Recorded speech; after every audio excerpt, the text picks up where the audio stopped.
going on YouTube? So it's your boy Julio, and I'm back with another video. This is my Western Express training review. So it's been a couple months since I've been solo now, so I'm just trying to think back. So if I don't remember something, or if I don't say something right, or if you don't agree with something, or if you do agree with something, just drop a comment. But like, comment, and subscribe.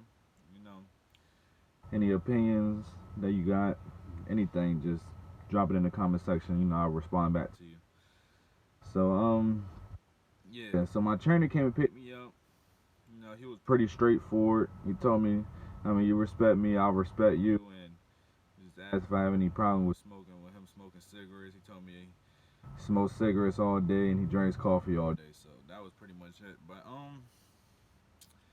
so I got in the truck. He asked me how much experience I had. I just got out of school, so I ain't have much experience. I ain't have any experience at all. So he already knew what to expect. So our first load, we was going from Pennsylvania, like Bethlehem, Allentown, Pennsylvania, to Chicago. We was going to Chicago. We was doing a FedEx load. It was dedicated. It was around Christmas time, so FedEx was really booming. So they had us doing that dedicated load. But see, I went on as a flatbedder, but he was a drive-in and a flatbed trainer, so I don't know. They had him on that dedicated route around Christmas time, so we had so we was doing that dedicated route. So we was going back and forth from Chicago to Bethlehem, Pennsylvania, around that time. So we started driving. Well, he started driving. He got down. So he started driving. He got down about an hour or 30 minutes or something like that. He was like, "All right, you ready to drive?" So I'm like, "Yeah, I'm ready to drive." I was so nervous and stuff, man, because I already knew I could drive a little bit, but I don't know. It's just being in the truck, somebody, when you're like, I don't know. It was just a little nervous, man. Because I had graduated school back in like September, and I haven't really drove a truck really pretty much since. So I don't know, just a little nervous and stuff like that. I was driving a stick, a manual in school, so I wasn't really used to automatic, even though it's like way easier to me because we're all used to automatic. Now I know all them older guys is used to the sticks. But yeah, so yeah, I started driving and stuff like that, and I was driving really good. He was giving me all prompts and stuff like that, and then I think about an hour into it, he said, "All right, you got this up here. I'm going to sleep." I was like, wow, he's going to sleep already? Like, it's only been an hour of him seeing me driving. We're on the interstate, and it's like, speed limit's like 70, and we're in the mountains, and he's going to sleep already. So I'm like, I guess I'm doing a pretty good job. He's just showing me everything, like, the trucks. I don't know, some of you new guys might know that. I know all the old guys know that they got these governors up there, and it'll tell you the sensor will tell you when you're getting out of your lane, and when you're following too close. The truck will slow down for you, and when you get out of the lane, it'll tell you you're getting out of the lane. So he was showing me all of that. He was showing me how fast a truck can go. Our trucks are governed at 66 with the cruise control and 63 with the pedal. So he was just giving me all that information and stuff like that. But then he ended up going to sleep, and he woke up and he was like, "Oh, it's nighttime. I can't let you drive at nighttime." I'm like, "What? I can't drive at night?" He was like, "Yeah, now during the first week." I don't know if he made that up or what, but yeah. So he had come me out. I stopped driving. I was just staying up, just watching, just enjoying the scenery and stuff. I wasn't really used to being in the truck while it's moving like that. So I didn't really want to go. I don't know. Plus I was just watching, so I didn't really want to go up top and go to sleep just yet. But plus I was watching and stuff like that. But after a while I was too tired, so falling asleep in the chair. So I was like, let me go hop in the bed. So I get up top in the bed, and boy, that was crazy. You're it's like you're on a speedboat on the water or something. Like, I don't know, it's real different being up there on top of that bed, on the top. I don't know, the bottom's like that when you driving. I never been on the bottom while somebody was driving, but the top, I don't know, man. You gotta really trust somebody. I mean, he said he been, I don't know. I guess he was doing like a moving. He was working with like a moving company for so many amount of years, but he only been with Western Express for like a year. So I don't know. He looked like he could drive, but you gotta really have trust in somebody to go to sleep on top of that bed, man, because anything can happen. You know, it's just real crazy. But I don't know. We got pretty far. Then we made out Chicago, and you know, everything was pretty much the same old, same old. We were just going back and forth from Chicago to Pennsylvania for a couple weeks. We was after after a while, we was like really rolling. Like we was doing, I don't even know how many miles a week. I can't even remember, but it was up there. It was like at least four. I don't know, 4 or 5. I don't even know, but you know they always had the trailer ready, so we would just drop and then pick up. I mean, sometimes we would have to wait, but yeah. But after a while, it started snowing. I mean, yeah, after a while, it started snowing like really bad, and my trainer, he was not for it. He didn't care. He was not driving in the snow at all. Like he did not. He didn't want to do it. And all the other trucks were driving in the snow and stuff like that. And he would pull right over and wait at the truck stop and let the dispatcher know. So if you're by yourself and you'll feel comfortable driving in the snow, don't do it, man. They can't make you drive in the snow. If it's not safe, then don't do it. Especially if it says no commercial vehicles on the interstate. Don't do it, man. Don't risk it. He wasn't putting no snow chains up there. He said he had a whole bunch of snow chains, but he's not putting them up there. So you know, if you don't feel comfortable doing it, don't do it. But the only thing was, I'm not getting paid when we don't drive in the snow. See, he's a trainer. He got money. He's straight. See, I only left with like $500. So, and I think they pay you 90 some dollars when you're training. And all you got to do is log in and drive like over 5 miles an hour, and then you get paid for that day. You get $90 for that day. So, I could drive 10 hours one day and get paid $90, or I can drive 5 minutes one day and get paid $90. So, that's a good thing. But you know, I was trying to get him to like let me back into a spot when we was in the truck, but he didn't want to let me do it, man. He did not want to let me do it. And that kind of got me aggravated because I'm trying to pay my bills and I'm borrowing money and stuff like that, and you know, just wasn't really prepared. That's what I'm saying. You gotta have money before you come out here, because I don't know. Your trainer might not like you. He might not trust you driving and stuff like that. So you want to make sure you have money. But I didn't really have any problem with that. He just didn't want either one of us to drive in the snow. So that kind of hurt me a little bit. But he knew. So he knew I was kind of mad with him a little bit. But you know, after the snow cleared up, that's when he was really pushing me. He was like, "Yeah, you wanted to drive back then, so I'm gonna have you drive." Like I had to do 150 hours, so he was really pushing me now. Like, yeah, I'm about to get you out of here now. So he was letting me drive like 10 hours a day. Like sometimes he wouldn't even drive, cause he would just let me drive all day. But after we got done doing the FedEx route, that's when we finally moved over to flatbed. We finally moved to flatbed.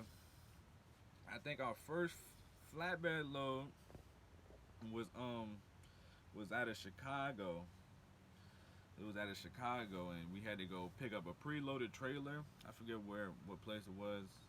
We had to go pick up a preloaded trailer with some sheetrock. So I'm like, wow, I'm thinking that's so cool. I'm like, wow, they already tarped it and put the straps and everything on it for you. I'm like, wow, that's amazing. He's like, yeah, but they always mess it up. They be having you to do more work just to fix it, because all the bungees, I don't know, they bungeed it wrong. You know, I didn't really know anything about how anything was supposed to be, but you know, he's over here redoing everything. It's freezing outside. I had to keep going to get in the truck because I wasn't prepared for the cold. So yeah, he's fixing all the bungees and making sure the straps all good. And they didn't use any edge protectors. He gave them all the stuff to use, but they didn't use any of the edge protectors. And I guess it was sheetrock, but I don't know. We tightened it down really tight, so I don't know. I guess it didn't damage. We delivered it, but after we delivered it, I don't know. It was coming around the time where he had to go home because he was over the road, so he's out at like 2 months at a time. So it was coming up around the time where he had to go home. So I think we went, and it was coming up around Christmas too, Christmas and New Year. That's when he was trying to get home for like 10 days. So we go to we go pick up a load from somewhere. I forget where we picked up the load, but we were supposed to take it to somewhere in Tennessee, I think it was, or Kentucky or something. And we get to the place, and it's really close to Christmas, and you know those people, they're closed for like the week. So yeah, they're closed for like the week. But the forklift driver said, yeah, we'll unload you for like $60 or $50. But my trainer was like, you're not paying that just to get unloaded. So he called his dispatcher, and his dispatcher said, yeah, bring it to the terminal. So we bring it to the terminal and stuff like this, and this is where I got to make my decision to if I want to go with him to his house for 10 days or stay at the Nashville terminal and wait for another trainer to come pick me up. So I get to talking to the guys in the at the Nashville terminal, and they're just basically telling me like, you know, they just had a class that graduated that day that he got to find trainers for, and it's gonna take too much time, and it would probably be better for me to just go with my trainer and go with him on his home time, because that'd be the best bet. So I just end up going with my trainer, and you know my trainer's getting frustrated and stuff because now his dispatcher's trying to get him to take a load somewhere, and but his dispatcher don't know if they're gonna be open or not by the time he gets there, and I don't know, he's real frustrated because he just wants to go home. So they finally get him the okay to go home and stuff like that. So we're driving to his house, and he messed up my time. I think I was around like 50 hours at this time, but he messed up my time because he never put me in sleeper berth. I guess he put me in off duty or something like that, so I wasn't able to drive that day. So he really messed me up. So he had to drive all the way to his house, and yeah, he drove all the way to his house. I think I was around 50 hours that day. So we get to his house. Well, we get to his where he's to not his house. You know, they had to give me a hotel room. They got me a hotel room for like 10 days. Western Express, you know, they take care of all of that. See, they took me to a Red Roof. They always go to Red Roof. See, this Red Roof was worse than the one in Bethlehem. The one in Bethlehem, it was way better. This hotel was not that great. But yeah, so we get there, he drops me off, I go in there and get checked in, and just chilling in the hotel room. So basically in there they got like, I don't know, Whataburger around there. You know, I never had Whataburger before. So they had that out there, but you know, my trainer, he was gonna let me come to his house for Christmas, but I was just sleeping and stuff like that. You know, just hanging out in the hotel room by myself, so not really doing too much. Just chilling out, playing the game. So I think it was, I don't know, like halfway through or something like that. We went on his home time empty with an empty trailer. So I guess his dispatcher called and was like, yeah, we got a load that you can go pick up and deliver once you're done with your home time. So I guess it was like 60 miles or 90 miles out. So we had to go pick that up. It was a lumber load. So he let me drive all the way there. He asked me if I wanted to come. I'm like, yeah, because, you know, for the majority of the time we were just doing dry van, and, you know, I didn't really have too much loads of camera experience. I'm like, damn right I want to come. Like, yeah. So I'm driving. You know, I get paid for that day because I drove. So we go out there, pick up the lumber. You know, they got that little tarping machine. He said he hates tarping machine. I see why now, because those things is crazy. You gotta have it like perfect.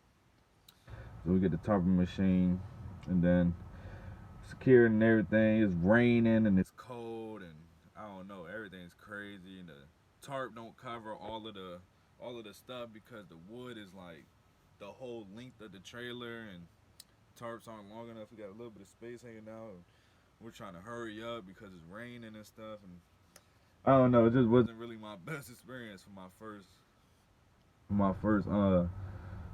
first real load securement. So that was that. If we get it, we go back to the hotel, and then it's come New Year's and stuff like that. Then we end up driving.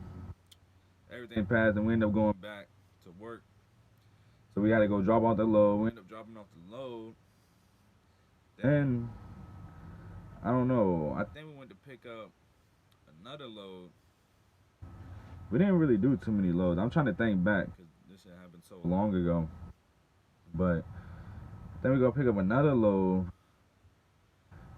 I think it was like some more lumber or something like that. I don't know. We go pick up a load. I think it's only like 200 miles, like total. And, you know, I'm over here telling them like, wow, you just let your dispatcher send you any load, cause you know you can deny a load if you don't want it. Like, I don't know, 200-mile load, that's not the best load. You want more miles than that. So I'm like, wow, you just let your dispatcher give you any load, and he was like, yep, but I know the next one's gonna be way higher than this, so I just accept anything. So show me that, but you know when we got there, it took them forever to unload us because it wasn't like a real shipping and receiving place. It was like a construction zone where they were just trying to build something. They had to get a forklift driver to come out there and had to get a whole bunch of people out there and stuff like that. But after we get unloaded, sure enough, we get a 1,700-mile load from like I don't even know where it was at, Tennessee or something like that, all the way to Phoenix, Arizona. I'm like, wow, 1,700 miles, like. See, I'm from Virginia, and we're going all the way west, through Texas, through New Mexico, everything, all the way to Phoenix, Arizona. It's like 70 degrees out there. We're about to get out the cold. I'm like, wow, I'm really traveling now. So yeah, we go all the way to Phoenix, Arizona. And, you know, I was at 50 hours when I left with him when we went on home time. So I don't know how many hours I'm at now, but we're driving, and it was like a 3-day trip or 2 or 3-day trip, and we really driving like it's basically like we're a team now because he's driving, I'm sleeping, and then when he's done driving, I wake up and I start driving, you know, non-stop, you know. So we finally get to Phoenix, Arizona. I mean, the load we picked up, it was an eye in the sky, really easy. You just throw straps up there. Really easy. You know, we had to tarp it. That was the only hard part, tarping it and folding it and stuff like that. But we get there. So, yeah, we get to Phoenix, Arizona. Getting ready to drop it off, and he gets a call from his dispatcher asking if if I'm ready to get graduated. And by this time, I'm only at 90 hours.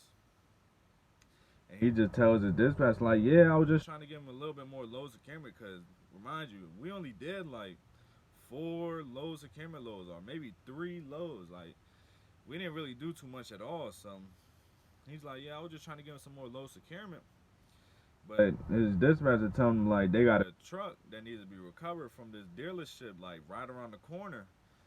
So I can go get it if he thinks I'm ready. And my trainer's like, yeah, he's pretty ready. You know, I was real nervous, man. Because, you know, I never even used chains. I never used any chains since orientation. So I didn't know how to use chains. Like, what if I get a suicide coil or a shotgun coil? I ain't gonna know how to do that. But, you know. So he tells him, he tells safety, he was like, yep, he's ready. I'm over here thinking it back ahead like, I'm not ready. I'm not ready. But we go to the truck and we pick it up. And, you know, at this point, his truck, as soon as we pick up my truck, his truck breaks down. We picked my truck up from the international dealership right there in Phoenix, Arizona. As soon as we pick up my truck, his truck breaks down on the side of the road. So he's like, yo, I need you to he needed me to pull his trailer to the truck stop where the mechanic was at. I think it was a Love's. Yeah, he wanted me to pull his trailer to the Love's. So I pulled it because his airlines was messed up on his truck. He had an air leak, so he had to go to the Love's, and you know, so my airlines was messed up too, and you know I didn't know anything about that. It's a good thing his airlines messed up because that's when he found out my airlines was leaking. So I ended up driving his truck, and he ended up driving my truck with the trailer with the messed up airlines, and he's doing like 20 miles an hour on the interstate, and I'm doing like 35 miles on the interstate because I'm bobtailing. And I don't know, it's just crazy. So we go to the Loves, and you know we get everything situated, get everything fixed, and you know I'm still trying to get some more equipment. I need some bungees and stuff because they dispatched us on this load. They put us on the same load to go pick up some copper. So you know, yeah, they go pick up some copper for my first load.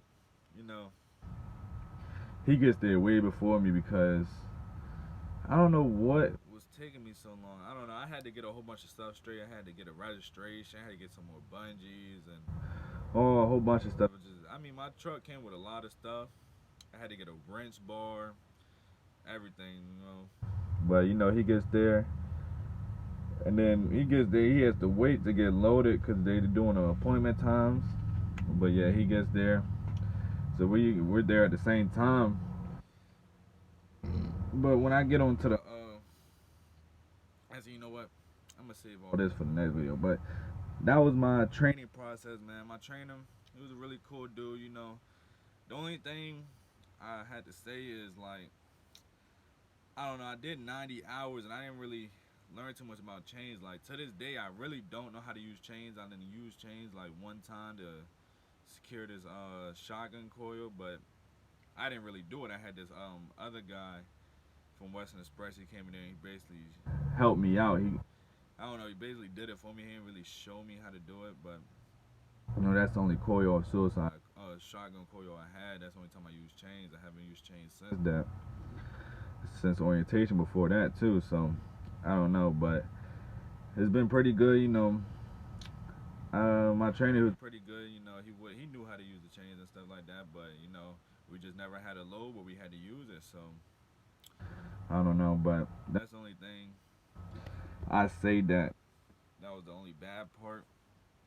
But the good part was my trainer, he knew what he was doing. He showed me a lot of stuff, not just about driving, but like the way the company works and stuff like that. And I don't know, man. It was pretty good. So yeah, that's my that's my training review. So yeah, make sure you like, comment, and subscribe. Thank you for tuning in. Deuces.